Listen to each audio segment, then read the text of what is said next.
l'application pratique de la méthodologie biblique établie par les apôtres sur la question de savoir est-ce que l'évangile de Paul, que lui-même appelle d'ailleurs mon évangile dans 2 Timothée chapitre 2 verset 8, est-ce que l'évangile de Paul et l'évangile du christianisme correspondent? Est-ce qu'ils sont alignés? Est-ce qu'ils sont en osmose? Est-ce qu'ils sont deux messages identiques, convergents, prêchant la même personne et le même évangile? Ou alors, au contraire, est-ce qu'il y a des différences? Et s'il y a des différences, jusqu'où vont les différences? Est-ce qu'il s'agit de divergences? Est-ce que ces divergences portent sur des points importants? Voilà autant de questionnements. Donc nous allons rigoureusement suivre les 3 étapes qui ont été évoquées dans les étapes de la méthodologie biblique établie par les apôtres. La première étape, c'est tout d'abord quel est l'objet, quelle est la parole, quel est l'écrit que nous voulons vérifier, dont nous voulons procéder à l'examen pour voir s'il est conforme aux Écritures.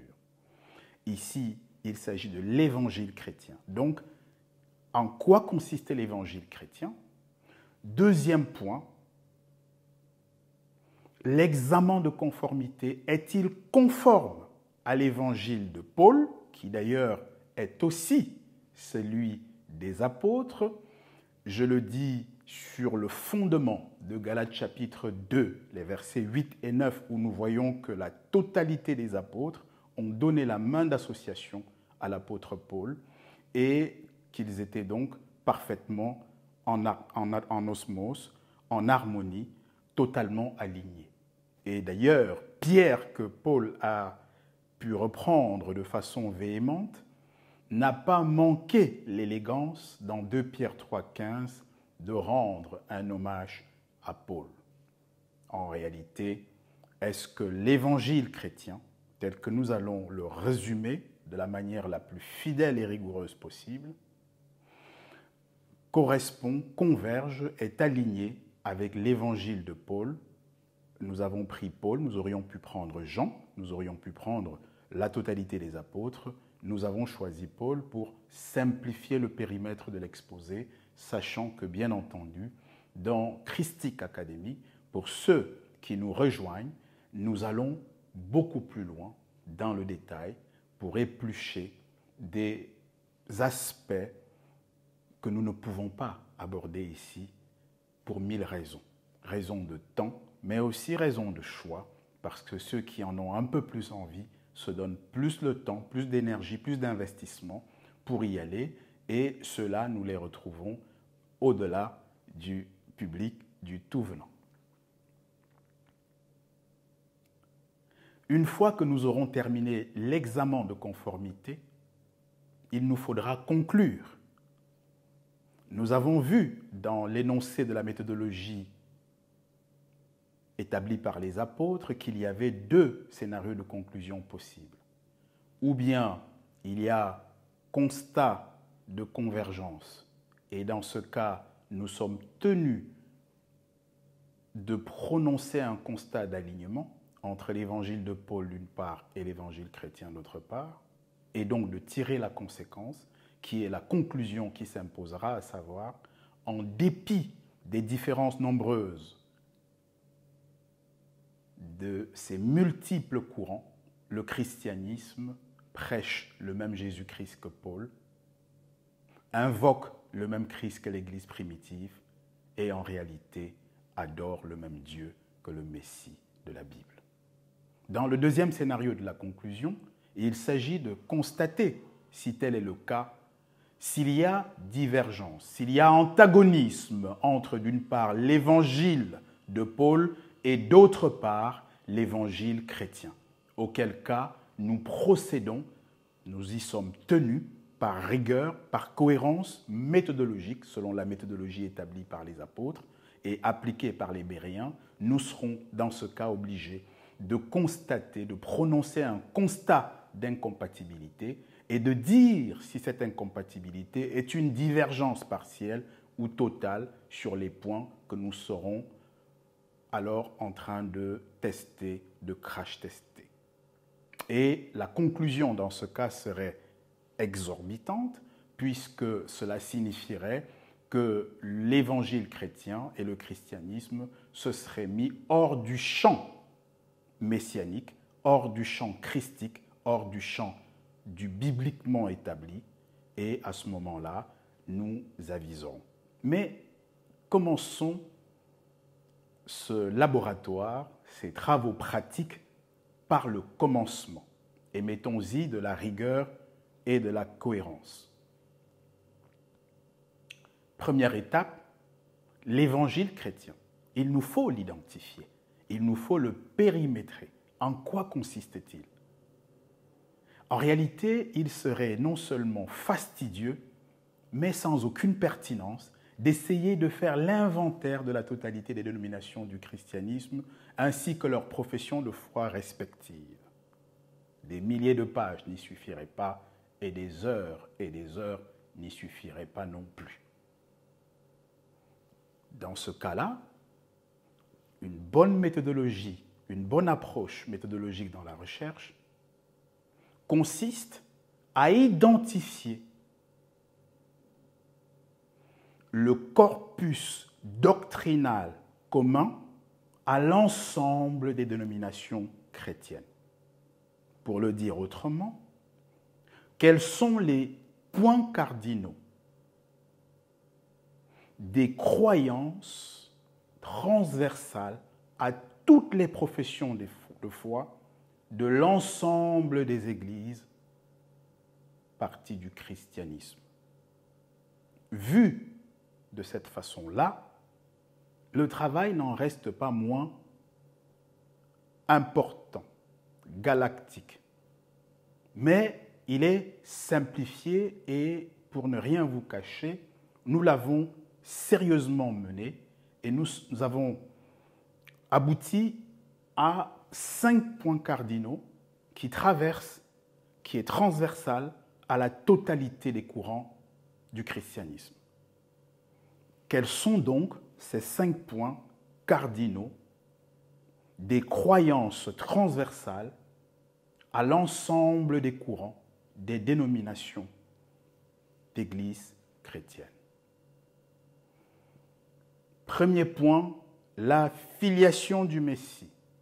Deuxième point, la naissance du Messie. Troisième point, la plénitude ou pas de l'humanité du Messie.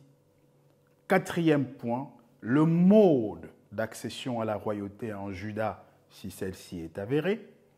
Cinquième et dernier point, le salut, quel en est le procédé, comment obtient-on le salut, comment obtient-on dans le christianisme et dans l'évangile de Paul l'obtention de l'éternité, de la rédemption du péché, comment est-ce que cela se fait?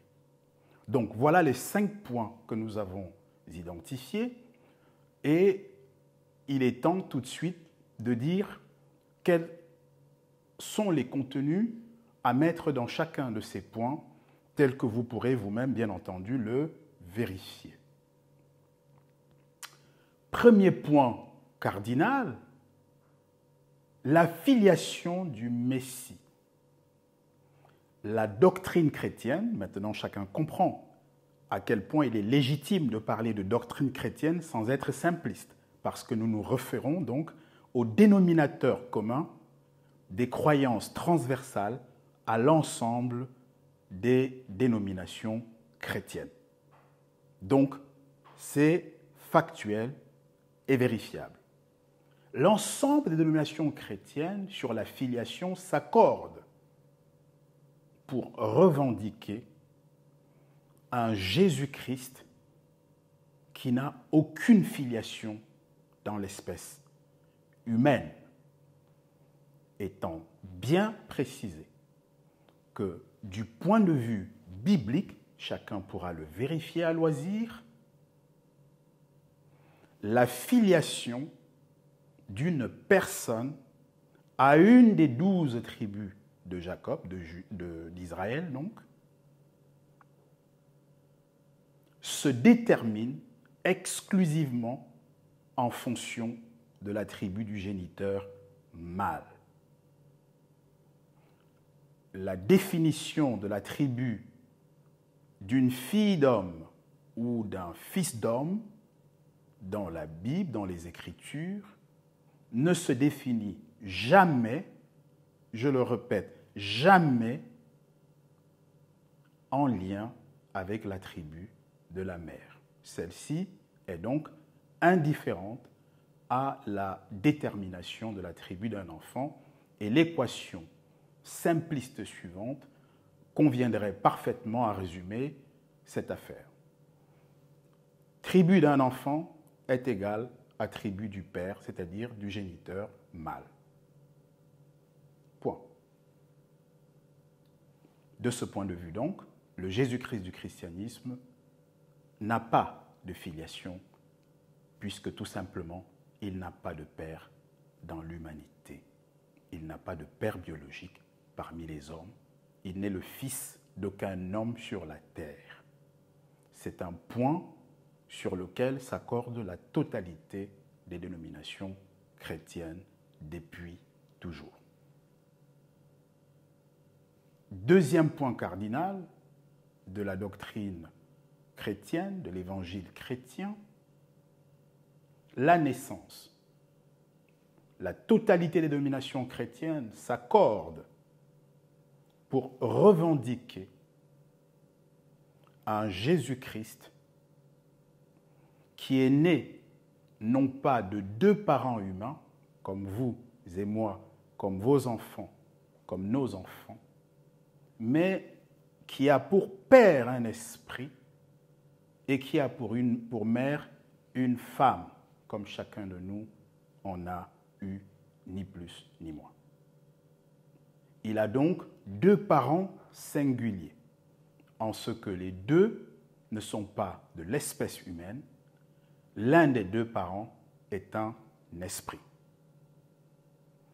Tous les courants du christianisme le revendiquent, et cela est inscrit dans le marbre de leur profession de foi.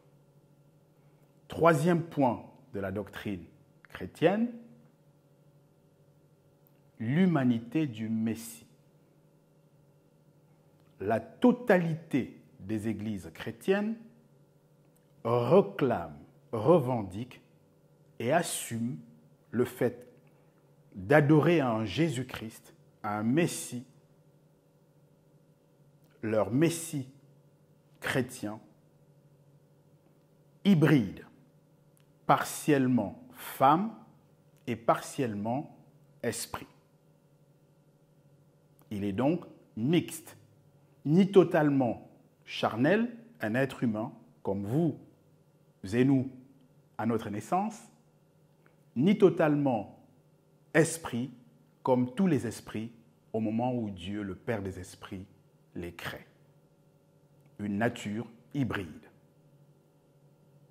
avec donc une composition de leur sang totalement inconnue de l'humanité. Nous ne savons pas de quoi son sang est ou peut être composé.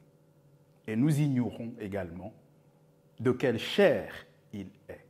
Si elle est poussière comme la nôtre et si elle a les faiblesses que nous avons en tant qu'esprit habitant un corps charnel.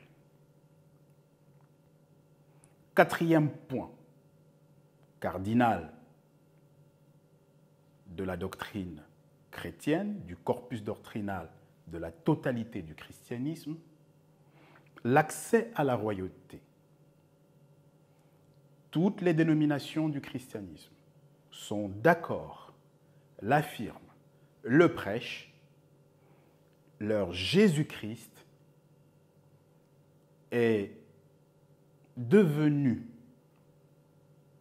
membre de Juda, non pas de manière habituelle, mais d'une manière exceptionnelle et unique, en ce que personne d'autre avant lui, personne d'autre au moment de son existence et personne après son existence n'a plus jamais été dans la même configuration, c'est-à-dire il est devenu membre de la tribu de Juda par adoption. Puisque pour devenir membre de la tribu de Juda, il faut avoir le sang royal. Il faut donc avoir un géniteur mâle qui puisse vous fournir le chromosome Y descendant de la semence de l'un des nombreux fils que le patriarche Juda, par exemple, a eu lors de son existence sur la terre. Là, l'accès du Jésus-Christ du christianisme à la famille royale de Juda, dont nous rappelons à votre mémoire que la tribu de Juda est l'unique tribu à laquelle Dieu a exclusivement dévolu la royauté. Nous pouvons le lire dans 1 Chronique 28, verset 4. L'adoption est donc le mode, d'une part, d'accès à la famille royale du Jésus-Christ du christianisme, tel que toutes les églises de cette religion le réclament, et par ailleurs, il se trouve qu'une fois adopté, le christianisme prêche qu'il est donc devenu le lion de la tribu de Juda et qu'il a pu s'asseoir sur le trône de David, tel que le psaume 132, 11 le prévoit, ou encore Actes chapitre 2, verset 30, où là, Dieu non seulement promet, mais avec serment, que c'est le fruit des entrailles de David qui sera assis sur son trône après lui. Le christianisme est donc dans le modèle inédit, exceptionnel, iconoclaste, inconnu au bataillon de l'accès à la royauté par l'adoption. Dernier point, puisqu'il faut bien limiter un périmètre et ne pas l'étendre à l'infini, ce que nous faisons avec ceux qui nous rejoignent dans Christique Académique, nous allons au-delà de 5 points cardinaux, mais ces 5 points cardinaux que nous exposons sont réellement pertinents, ce sont les principaux. Et il y en a d'autres. Le 5e point, et dernier donc, c'est le point sur le salut. Là, il y a 2 écoles dans le christianisme. Il y a le courant qui revendique le salut par la foi et les œuvres, et il y a le courant qui revendique le salut par la foi sans les œuvres. Mais à vrai dire, c'est un peu mettre la charrue avant les bœufs. Et nous le verrons, mais il est important de restituer fidèlement cette double option que partagent tel ou tel courant, tout en étant tous du christianisme. Voilà donc les 5 points cardinaux, et c'était le premier point, la première étape de notre application méthodologique de la méthodologie biblique établie par les apôtres.